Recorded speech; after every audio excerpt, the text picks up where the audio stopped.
വർഷമാണ് ഫാത്തിമ പബ്ലിക് സ്കൂളിലെ PTA-യും education charitable ട്രസ്റ്റും ചേർന്ന് ഇത്തരം സന്നദ്ധ പ്രവർത്തനങ്ങൾക്ക് തുടക്കം കുറിച്ചത്. സ്കൂളിൽ നടത്തിയ ഫുഡ് ഫെസ്റ്റിവലിലൂടെ സമാഹരിച്ച തുക കൊണ്ട് 2015-ൽ പൊഴിയൂർ സ്വദേശിയായ ജമീല എന്ന നിർധനയായ വീട്ടമ്മയ്ക്ക് കിടപ്പാടമൊരുക്കി. തുടർന്നുള്ള വർഷങ്ങളിൽ സമാഹരിച്ച തുക കൊണ്ട് 200-ൽ പരം ക്യാൻസർ ഡയാലിസിസ് രോഗികൾക്ക് ചികിത്സാ സഹായങ്ങൾ നൽകി. ഈ വർഷത്തെ ക്രിസ്മസ് പുതുവത്സര സമ്മാനമായിട്ടാണ് നെയ്യാറ്റിൻകര ചെമ്പയിൽ സ്വദേശിയായ സിനി എന്ന 53-കാരിക്ക് ചെങ്കൽ വട്ടവിളക്ക് സമീപത്ത് വീടൊരുക്കി നൽകിയത്.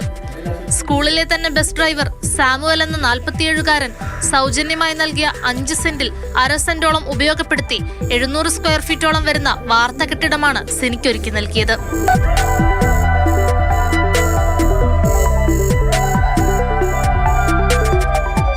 എത്ര നന്ദി പറഞ്ഞാലും ദൈവത്തോട് തീരുകയില്ല. എന്നെ ഈ വീട് തരാൻ പ്രേരിച്ച school management, students, Shijin, Rijoy, എനിക്ക് എത്ര നന്ദി പറഞ്ഞാലും തലമുറയോളം ഞങ്ങൾ മറക്കുകയില്ല. വയനാട് ദുരന്തമായിട്ട് ഇങ്ങനെ ഒരു TV ഇങ്ങനെ കണ്ടുകൊണ്ടിരുന്നപ്പോഴത്തേക്കും പാവപ്പെട്ടവരും അങ്ങനെ ഇങ്ങനെ ഒരുപാട് പേര് സമ്പാദിച്ചു വെച്ചതും ഉള്ളവരും ഇല്ലാത്തവരും എല്ലാം നഷ്ടപ്പെട്ടുകൊണ്ടിരുന്നു.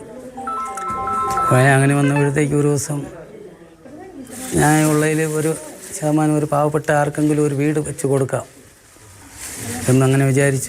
സ്കൂൾ ഗ്രൂപ്പുകളിലൂടെയും അല്ലാതെയും സമാഹരിച്ച 80 ലക്ഷത്തിലധികം അപേക്ഷകളിൽ നിന്ന് PTA-യും ട്രസ്റ്റ് ഭാരവാഹികളും പ്രാദേശിക ഭരണകൂടാംഗങ്ങളും ചേർന്ന കമ്മിറ്റിയിലൂടെയാണ് സിനിയെ തിരഞ്ഞെടുത്തത്. 16 വർഷത്തിലധികമായി വാടക വീട്ടിൽ കഴിഞ്ഞു വന്നിരുന്ന സിനി വീട്ടുജോലി നോക്കുകയായിരുന്നു.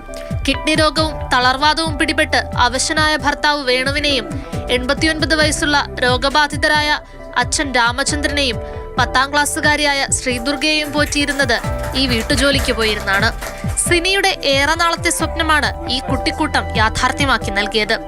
സിനിക്ക് വീടൊരുക്കിയ ശേഷം അവശേഷിക്കുന്ന 2.5 സെന്റ് സ്ഥലത്തിൽ അർഹരായ മറ്റൊരാൾക്ക് ഇതുപോലെ തന്നെ കിടപ്പാടമൊരുക്കാനുള്ള ശ്രമത്തിലാണ് ഫാത്തിമ പബ്ലിക് സ്കൂളിലെ അധ്യാപകരും ജീവനക്കാരും വിദ്യാർത്ഥികളും രക്ഷിതാക്കളും. മാതൃഭൂമി ന്യൂസ്, തിരുവനന്തപുരം. ഇന്ദുലേഖ രേണു ചേരുന്നുണ്ട് തത്സമയം. ഈ പാഠപുസ്തകത്തിലുള്ളത് കുത്തിയിരുന്ന് പഠിക്കൽ മാത്രമല്ല വിദ്യാഭ്യാസം, പഠിക്കലും വേണം. പക്ഷെ അതോടൊപ്പം തന്നെ എതിരെ നിൽക്കുന്ന മനുഷ്യന്റെ മനസ്സറിയാനും അവരെ സഹായിക്കാനുമുള്ള ഒരു നന്മ ഉള്ളിലുണ്ടാകണം. അത് ആ കുഞ്ഞുങ്ങൾക്കുണ്ട്. അതിനായി ആ കുഞ്ഞുങ്ങളെ അധ്യാപകരും പ്രാപ്തരാക്കിയിട്ടുണ്ട്. അപ്പോൾ ഒരു വിദ്യാഭ്യാസത്തിന്റെ ഏറ്റവും പ്രധാനപ്പെട്ട ഒരു ഘട്ടം വളരെ വിജയകരമായി തന്നെ പൂർത്തീകരിച്ചിരിക്കുന്നു. നെയ്യാറ്റിൻകര കൊറ്റാമ്പം ഫാത്തിമ പബ്ലിക് സ്കൂൾ, ആ സ്കൂളിനെ കുറിച്ചും അവിടുത്തെ വിദ്യാർത്ഥികളെക്കുറിച്ചും അധ്യാപകരെ കുറിച്ചും ഒക്കെ കേൾക്കുമ്പോൾ ഏറെ അഭിമാനവും സന്തോഷവും തോന്നുന്നു. കാരണം സിനിയെപ്പോലെ വീടില്ലാത്ത ഒരുപാട് ദുരിതങ്ങളിലൂടെ കടന്നു പോകുന്ന ഒരാൾക്ക് അവരുടെ സ്വപ്നം യാഥാർത്ഥ്യമാക്കി കൊടുത്തിരിക്കുകയാണ് ഈ സ്കൂളും അതുമായി ബന്ധമുള്ളവരും. കാരണം ഫുഡ് ഫെസ്റ്റ് നടത്തിയും മറ്റുമായി അവർ സമാഹരിച്ച തുക വെച്ചാണ് ഒരു വീട് വെച്ച് കൊടുക്കുന്നത്. ഈ വാർത്ത പറയുമ്പോൾ നമുക്ക് സാമുവൽ എന്ന് പറയുന്ന മനുഷ്യനെക്കുറിച്ച് ഓർക്കാതെയും പറയാതെയും ഇരിക്കാനാവില്ല. സ്കൂളിലെ ഡ്രൈവറാണ്. അദ്ദേഹമാണ് 5 സെന്റ് ഭൂമി ഇവർക്ക് വീട് വെക്കാനായി സൗജന്യമായി നൽകിയത്. ഈ കാലഘട്ടത്തിൽ ആരും ചെയ്യാത്തൊരു പ്രവൃത്തിയാണ്. എന്തെങ്കിലും തിരിച്ചു പ്രതീക്ഷിക്കാതെ ആരും ഇത്തരത്തിലും 5 സെന്റ് സ്ഥലം എന്നൊക്കെ പറയുമ്പോൾ നമുക്ക് ഊഹിക്കാം എത്ര വലിയ തുകയുടെ ഒരു സ്ഥലമാണെന്ന്. അദ്ദേഹം അത് സൗജന്യമായാണ് കൊടുത്തത്. ഏറെ നാളത്തെ ആഗ്രഹമാണ് സിനിയുടെ.